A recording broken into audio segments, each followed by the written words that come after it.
एक बार एक युवा शिष्य अपने गुरु से सवाल करता है, हे गुरुवर, मानव जीवन का परम लक्ष्य क्या होता है? गुरु ने विचार मग्न होकर उत्तर दिया कि निर्धन व्यक्ति के लिए धन कमाना परम लक्ष्य होता है। एक बीमार मनुष्य के लिए स्वस्थ शरीर सबसे बड़ा लक्ष्य होता है। किसी भी इंसान के पास जिस भी चीज की कमी होती है वही उसका परम लक्ष्य बन जाती है।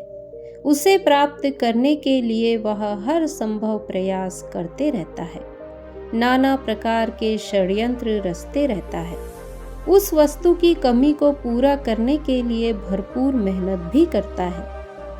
लेकिन जब वह अपने लक्ष्य को प्राप्त कर लेता है तो उसकी उसमें से रुचि खत्म हो जाती है, उसका रस खत्म हो जाता है। सांसारिक लक्ष्यों की प्राप्ति से मन का भराव कभी नहीं हो सकता। मानव जीवन का परम लक्ष्य मन पर नियंत्रण होना चाहिए, क्योंकि मनुष्य का मन ही उसे असीम शांति की तरफ ले जा सकता है और कोई रास्ता नहीं है। आप चाहे जीवन में कुछ भी हासिल कर लो, लेकिन उन चीजों से मन का भराव कभी नहीं होगा। मन ही हमारे अंदर अशांति पैदा करता है। अगर उस मन को समझ लिया जाए, उसे अपने नियंत्रण में कर लिया जाए, तो वह हमें कभी भी अशांत नहीं कर पाएगा। वो अशांति इसीलिए पैदा कर पाता है क्योंकि हम अपने मन को समझने का प्रयास नहीं करते। मन को समझने का काम एक दिन में नहीं हो सकता। धीरे धीरे अभ्यास के साथ मन की चाल पकड़ में आने लगती है। अपने मन पर नियंत्रण पाने के बाद तुम किसी भी चीज को, किसी भी वस्तु को या फिर किसी भी सांसारिक लक्ष्य को बड़ी आसानी के साथ प्राप्त कर सकते हो। किसी भी लक्ष्य को प्राप्त करने के लिए मेहनत करनी पड़ती है, लेकिन मेहनत करने का मन नहीं करता है। यह मन ही होता है जो हमें अपने लक्ष्य की ओर आगे नहीं बढ़ने देता, उसमें से रुचि खत्म कर देता है। शिष्य ने गुरु से दूसरा सवाल पूछा, हे गुरुवर, दुनिया में सबसे बड़ा कर्म कौन सा कहलाता है? गुरु ने बड़े शांत स्वर में उत्तर दिया कि बिना लक्ष्य का कर्म ही असली कर्म होता है। अमूमन हम जब भी कर्म करते हैं तो उसके पीछे कुछ ना कुछ लालच जुड़ा होता है, कुछ ना कुछ पाने की अभिलाषा होती है, और वही लालच, वही अभिलाषा उस कर्म को निष्कर्म बना देती है। अगर तुम बिना कोई उम्मीद लगाए सिर्फ कर्म करते रहोगे तो तुम्हारे कर्म में ही तुम्हें सारा रस मिलने लगेगा।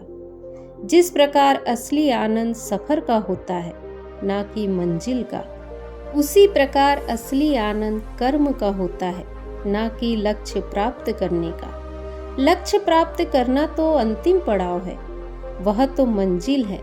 उसमें क्या आनंद मिलेगा? आनंद तो कर्म करने में होता है। लेकिन ज्यादातर मनुष्य यही भूल करते हैं।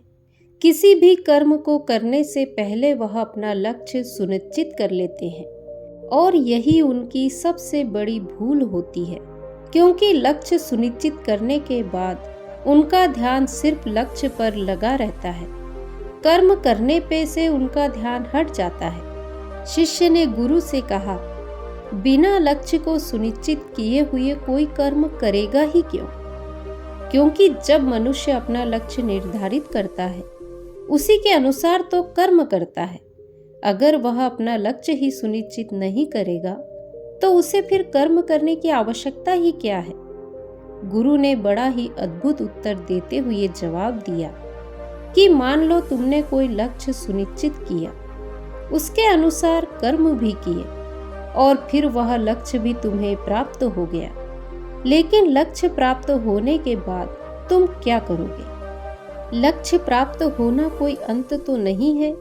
जीवन तो उसके बाद भी होता है, तो उसके बाद के जीवन में तुम क्या करोगे? लक्ष्य तो प्राप्त हो चुका है।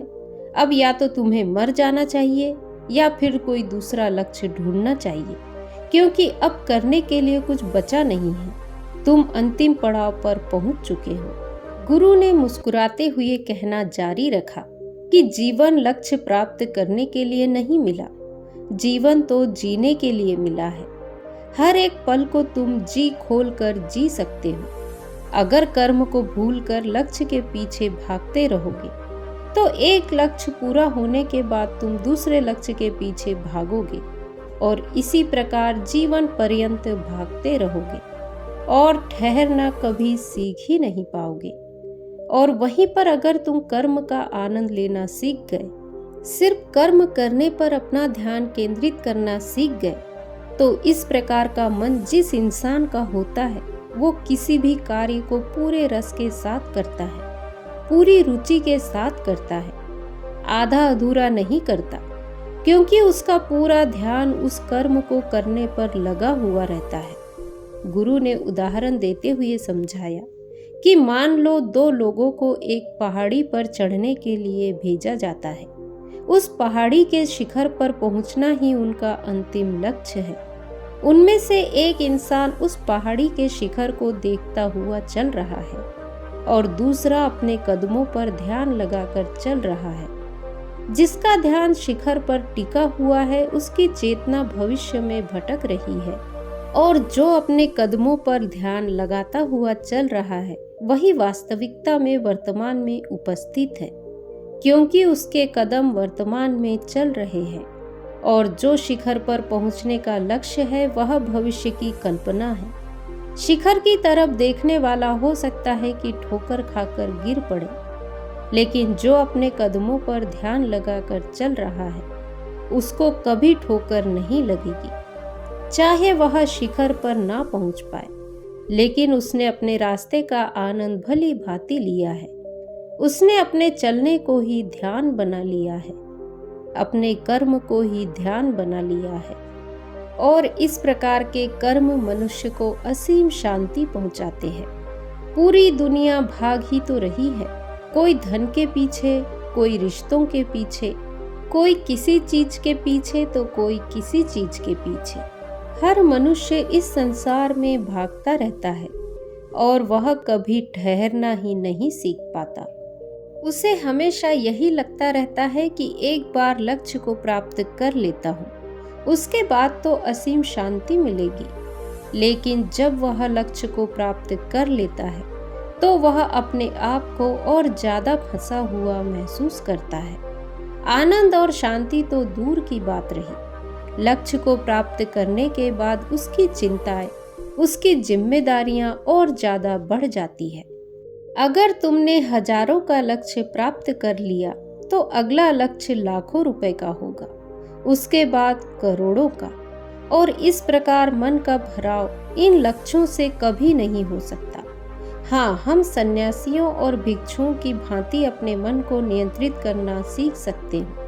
अपने कर्म में ही आनंद खोज सकते हो। जहाँ पर मनुष्य संतुष्ट होना सीख लेता है वहीं पर उसके जीवन में शांति का प्रवेश होने लगता है। हमारी सारी अशांति का कारण सिर्फ हमारी असंतुष्टि है। अपने आसपास नजर घुमाएंगे तो ऐसे बहुत से लोग हमें नजर आएंगे जिन्होंने जीवन में लक्ष्य तो प्राप्त किए, लेकिन वो लक्ष्य प्राप्त करने के बाद उनका जीवन और ज्यादा अशांति से भर गया। वह लक्ष्य ही उनके लिए अभिशाप बन गया। वास्तविकता में मनुष्य अपने मन में तो यही सोचता है कि लक्ष्य प्राप्त करने के बाद मुझे बहुत शांति मिलेगी, लेकिन उस लक्ष्य को प्राप्त करने के कुछ समय बाद ही एहसास होने लगता है कि वह लक्ष्य निरर्थक था, उसकी कोई सार्थकता नहीं थी। मन की आकांक्षाएं अनगिनत है। संसार की यात्रा कभी पूरी नहीं होती।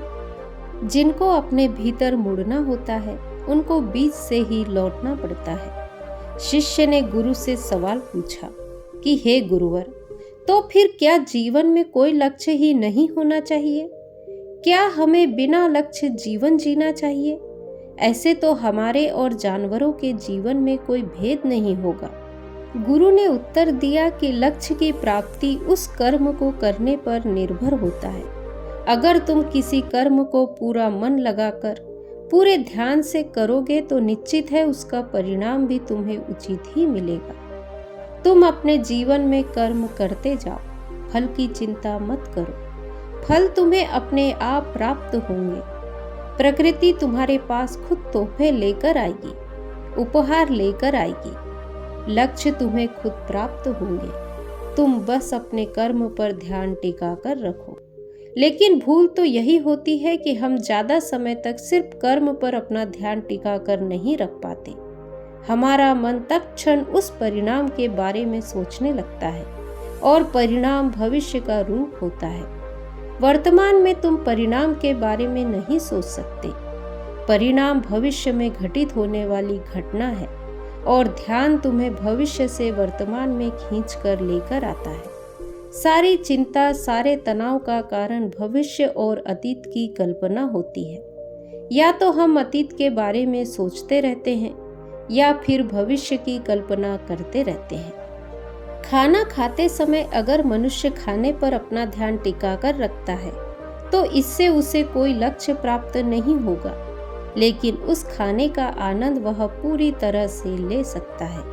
लेकिन अगर खाना खाते समय वह किसी दूसरे लक्ष्य के बारे में सोचता रहेगा तो वह उस खाने का पूरा आनंद नहीं ले पाएगा। उस खाने को वह ध्यान नहीं बना पाएगा।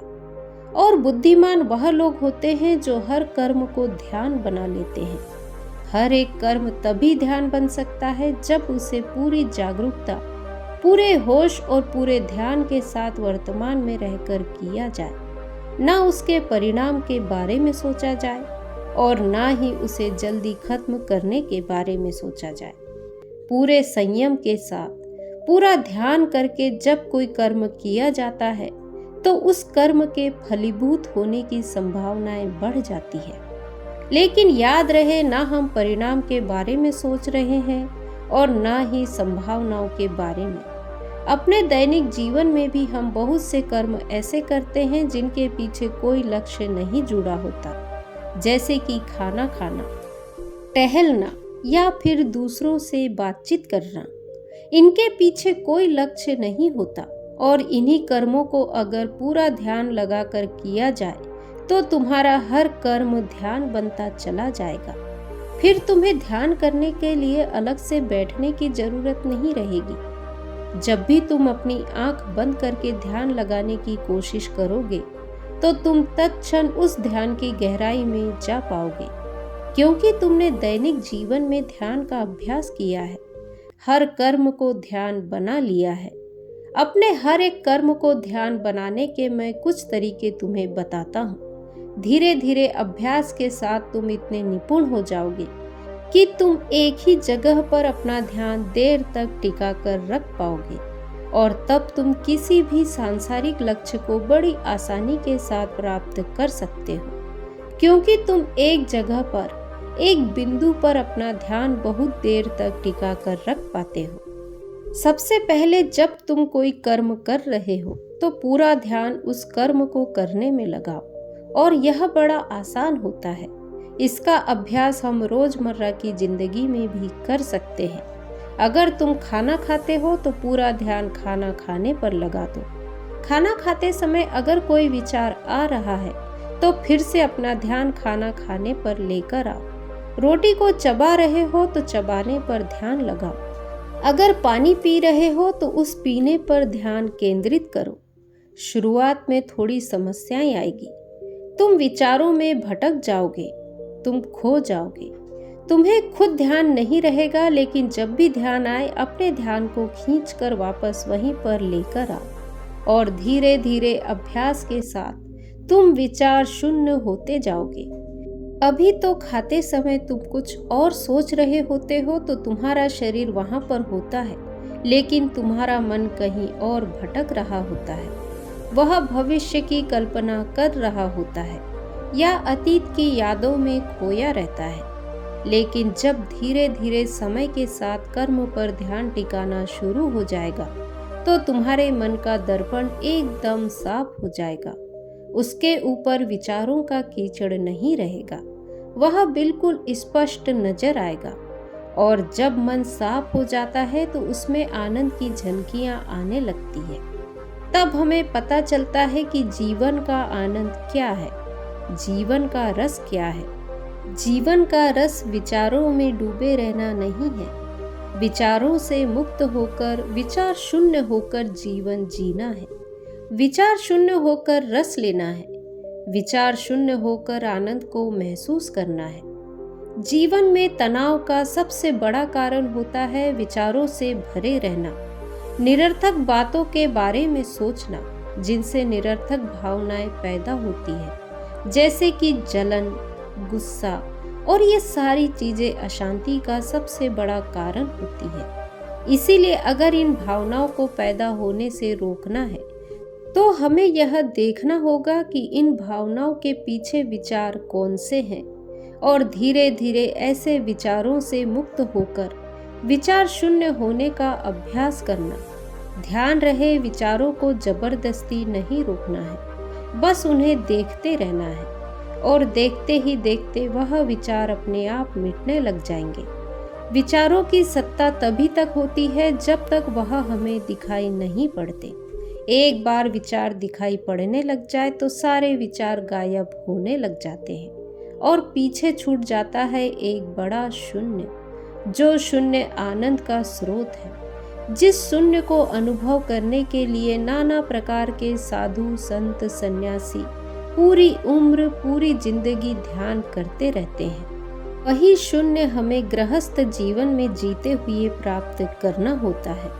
और वह तभी प्राप्त हो सकता है जब हम अपने विचारों को देखना शुरू करते हैं, और देखते ही देखते विचार मिटने लग जाते हैं। यह कहकर गुरु ने शिष्य की पीठ थपथपाते हुए कहा कि ध्यान करने से ही हम अपने विचारों को समझ पाते हैं। इसीलिए अपने जीवन में ध्यान करने की आदत को अपनाओ। रोज ध्यान करो, चाहे थोड़ी देर के लिए ही सही, और तुम अपने जीवन में बड़े बदलाव महसूस कर पाओगे। जीवन को लेकर तुम्हारी समझ अपने आप बढ़ने लगेगी।